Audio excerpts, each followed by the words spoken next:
ওদিকে সল্টলেকের দুর্ঘটনা, ডেলিভারি বয়ের মর্মান্তিক মৃত্যু, গাড়ির ধাক্কায় মৃত্যু হয়েছিল রাহুল মণ্ডলের। খারাপ রাস্তা নাকি ডেলিভারি বয়ের তারা, ট্রাফিক নিরাপত্তা নিয়ে উঠছে প্রশ্ন। যেমনটা জানাচ্ছিলাম, ডেলিভারি বয়ের মৃত্যু, সল্টলেকে ভয়াবহ মর্মান্তিক দুর্ঘটনা, ডেলিভারি বয়ের মৃত্যু হলো এবং গাড়ির ধাক্কায় মৃত্যু হয়েছে রাহুল মণ্ডলের। খারাপ রাস্তা নাকি ডেলিভারি বয়ের তারা, ট্রাফিক নিরাপত্তা নিয়েও উঠছে প্রশ্ন। আমরা জানাচ্ছিলাম সেই ছবি, রীতিমতো হাড় হিম করা ছবি যেটা সামনে আসছিল এবং তার পরবর্তীতে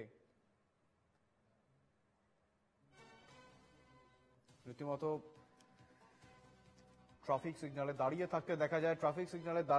থাকতে দেখা যায় এই ডেলিভারি বয়কে এবং তখনই পাশ থেকে একটি গাড়ি এসে সজোরে এসে ধাক্কা মারে এই ডেলিভারি বয়কে এবং তারপরেই কিন্তু পাশের যে গার্ডরেল রয়েছে সেই রেলিং এ আটকে যায় এই ডেলিভারি বয় এবং গাড়ির যে আগুন, সেই গাড়ির আগুনে অগ্নিদগ্ধ হয়ে মৃত্যু হয় ডেলিভারি বয়ের।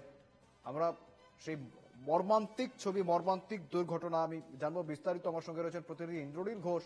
ইন্দ্রনীল, ঠিক যে ঘটনা আমরা দেখলাম, যে ছবি আমরা দেখেছি, রীতিমতো জীবন্ত অবস্থায় পুড়তে পুড়তে মৃত্যু হয়েছে এই ডেলিভারি বয়ের। বর্তমানে ঠিক কি পরিস্থিতি রয়েছে, পুলিশ প্রশাসনের তরফ থেকে কি ব্যবস্থা নেওয়া হচ্ছে ইন্দ্রনীল?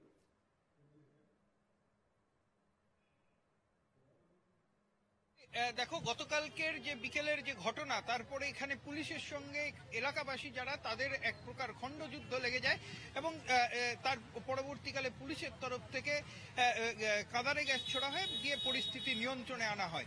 যদিও কিভাবে দুর্ঘটনা হলো তার একটি সিসিটিভি ফুটেজ কিন্তু ইতিমধ্যেই সামনে এসেছে এবং সেখানে দেখা যাচ্ছে যে এক বাইক আরোহী সে দাঁড়িয়ে রয়েছে সিগন্যালে এবং অন্য দিক থেকে একটি গাড়ি, যার গতিবেগ যথেষ্টই বেশি ছিল বলে মনে করা হচ্ছে, সেই গাড়িটি এসে ধাক্কা মারে এবং তারপরেই তার সেই যে ব্যক্তি, অর্থাৎ বাইকে থাকা ব্যক্তি, তিনি অন্য জায়গায় গিয়ে ছিটকে পড়েন এবং অগ্নিদগ্ধ হয়ে তিনি মারা যান।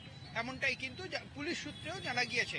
এবং তারপর থেকে আমি একটু চিত্রটা দেখাবো, আজকে সকালের যে চিত্রটা রয়েছে এই মুহূর্তে, যে এখনো পর্যন্ত পুলিশের তরফ থেকে যে জায়গায়, অর্থাৎ ক্রাইম সিন যে জায়গাটা, সেই জায়গাটা কিন্তু ইতিমধ্যেই পুলিশের তরফ থেকে ঘিরে দেওয়া হয়েছে এবং এখনো পর্যন্ত পোড়া গন্ধ এবং পায়ের জুতো সেটাও কিন্তু পড়ে রয়েছে।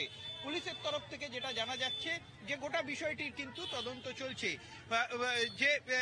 যে গাড়ির চালক ছিল, সেই গাড়ির চালক কোথায় গেল সেই বিষয়টিও কিন্তু খতিয়ে দেখা হচ্ছে এবং এখনো পর্যন্ত যেটা জানা যাচ্ছে যে পুলিশ গোটা বিষয়টি যেমন তদন্ত করছে, তারই সাথে স্থানীয় মানুষজন যারা রয়েছে তাদেরও কিন্তু এখনো পর্যন্ত ক্ষোভ উগরে দিচ্ছেন। এবং আর একদিকে দেখাতে বলবো আমার চিত্র সাংবাদিক সৌমেনদাকে, যে এই মুহূর্তে যে গাড়ি চলাচল করছে, অর্থাৎ কালকের পর যে গাড়ি চলাচল করছে, কিন্তু তার যে রাস্তা, অর্থাৎ দীর্ঘদিন ধরে এই যে রাস্তা, এই রাস্তার কিন্তু বেহাল অবস্থা হয়ে রয়েছে, ফলে যাতায়াত করতেও যথেষ্টই বেগ পেতে হচ্ছে যারা নিত্যযাত্রী রয়েছেন তাদেরকে। সব মিলিয়ে রীতিমতো পুলিশ প্রশাসনের ভূমিকা নিয়ে যথেষ্ট প্রশ্ন উঠছে, ক্ষোভ রয়েছে সাধারণ মানুষের মধ্যে। আমার সঙ্গে ছিলেন প্রতিনিধি ইন্দ্রনীল ঘোষ। ইন্দ্রনীল, তোমায় ধন্যবাদ। একেবারে দেখতে পাচ্ছি আমরা গতকালের সেই দুর্ঘটনার মুহূর্তের সিসিটিভি ফুটেজ বর্তমানে যা সামনে এসেছে। সিগন্যালে দাঁড়িয়ে থাকা বাইকে এসে সজোরে ধাক্কা মারে একটি গাড়ি এবং তারপরেই মৃত্যু হয় ডেলিভারি বয়ের।